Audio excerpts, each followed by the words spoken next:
हम क्या चाह रहे हैं, ये जो स्टेटमेंट लिखे मैंने ये किस तरीके से वर्क करते हैं वो देखिए। ये आपको आरसी सर्किट गिवन है और एक स्विच गिवन है और स्विच के यहाँ पे सिंबल है कि t इक्वल टू 0 पे क्या हो रहा है, ये स्विच क्लोज हो रहा है और हमें निकालना है कैपेसिटर के क्रॉस वोल्टेज क्या होगा। कैपेसिटर के क्रॉस वोल्टेज क्या होगा ये हम लोग अभी फाइंड आउट कर रहे हैं। तो मैंने दो स्टेट बना दी। ये जो स्विच क्लोज हो रहा है t इक्वल टू 0 पे, तो स्विच क्लोज जब नहीं हुआ था मतलब हम ये कर रहे हैं स्विचिंग, सडन स्विचिंग किसको बोलते हैं, देखिए सडन चेंज किसको बोलते हैं वो समझिए। वैसे तो मैं ऑलरेडी आपको इंडक्टर में बता चुका हूं, एक बार और देख लीजिए। ये टाइम एक्सिस का 0 है और ये t 0 माइनस और t 0 प्लस, t 0 प्लस। तो ये जो 0 माइनस स्विच क्लोज हुआ, स्विच क्लोज होने से पहले वाला जो जस्ट क्लोज होने के पहले वाला जो टाइम है t इक्वल टू 0 माइनस और जस्ट क्लोज हो चुका है उस टाइम को बोलते हैं t इक्वल टू 0 प्लस। तो t इक्वल टू 0 माइनस से 0 प्लस का अगर स्विच आ रहा है तो उसको बोलते हैं सडन चेंज। क्या बोलते हैं उसको, सडन चेंज। इतना अभी के लिए इनफ है आपके लिए, ठीक है। चलो तो अब मैं अगर बात करूं कि t इक्वल टू 0 माइनस पे क्या हुआ होगा, तो t इक्वल टू 0 माइनस पे स्विच क्या था आपका, ओपन था, ओपन सर्किट है ना, ओपन था। स्विच क्या था आपका, ओपन था, स्विच ओपन था है ना, ओपन था। t इक्वल टू 0 माइनस पे स्विच ओपन था, ओपन था। इसका मतलब करंट जो है आपका 0 एम्पीयर करंट। करंट इस ब्रांच में कोई भी ओपन सर्किट है, इसका मतलब करंट तो जाएगा नहीं। करंट नहीं जाएगा तो यहां पर सारा का सारा क्या है, 0।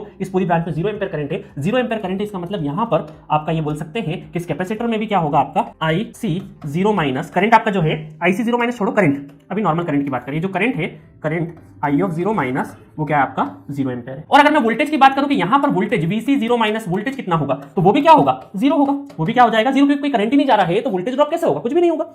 चलिए अब क्या हुआ, t इक्वल टू 0 प्लस पे, t इक्वल टू 0 प्लस पे, t इक्वल टू 0 प्लस। तो t इक्वल टू 0 प्लस पे जैसे ही क्या होगा, स्विच क्लोज हो जाएगा। स्विच जैसे ही क्लोज हुआ तो इस कैपेसिटर ने नाटक दिखाना चालू कर दिया। क्या बोला, capacitor at the time of switching capacitor act as a, चलो ये तो नेचर बाद में, क्या बोला, capacitor does not allow the sudden change of voltage. तो ये कैपेसिटर बोल रहा है कि मैं सडन चेंज, ये जो सडन चेंज हुआ है ना स्विचिंग में, switching t equal to 0 minus से t equal to 0 plus sudden change, तो सडन चेंज पे मैं वोल्टेज को अलाउ नहीं करूंगा। Capacitor does not allow the sudden change of voltage. तो इनका बोलना था कैपेसिटर भाई साहब का कि मेरे पास जो वोल्टेज था मैं वही रखूंगा।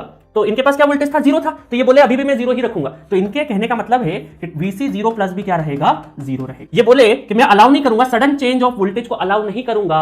मेरे पास 0 माइनस पे जो वोल्टेज था वही मुझे लौटा दो, जो मेरा प्यार था वही मुझे वापस लौटा दो। t इक्वल टू 0 माइनस पे जो मेरा पास वोल्टेज था वही मुझे लौटा दो। तो अब लौटाने का मतलब क्या है, अब लौटाने का मतलब है कि ये तो 0 है, तो वोल्टेज 0 का मतलब है कैपेसिटर को क्या करना, कोई भी एलिमेंट हुआ जहां पे वोल्टेज 0, इसका मतलब क्या है, short circuit. Voltage short circuit करना पड़ेगा, हमें मजबूरी है हमारी, शॉर्ट सर्किट करना पड़ेगा। तो हमने इस कैपेसिटर को हटा दिया और बोला कि यहां पर क्या हो जाएगा, शॉर्ट सर्किट। इसी वजह से सेकंड नोट में at the time of switching capacitor act as a short circuit. अब ये डेरिवेशंस वगैरह डिटेल वर्जन में ट्रांजिट में पढ़ाऊंगा, ठीक है। अभी सिर्फ दो स्टेटमेंट को समझाने के लिए। अच्छा करंट क्या होगा, करंट क्या हो जाएगा, ये जो करंट है I0 प्लस करंट, तो I0 प्लस करंट कितना हो जाएगा, 4 divided by 2 that is 2 ampere. इसका मतलब देखो कैपेसिटर अलाउ कर रहा है, सडन चेंज ऑफ करंट को अलाउ कर रहा है। यहां पर जो स्टेट था उसके हिसाब से आ रहा है, यहां पे जो स्टेट उसके हिसाब से करंट आ रहा है, बट ये वोल्टेज को क्या कर रहा है, अलाउ नहीं कर रहा है। इस वजह से दोनों स्टेटमेंट लिखे कि capacitor does not allow the sudden change of voltage but it allow the sudden change of current और at the time of switching capacitor act as a short circuit.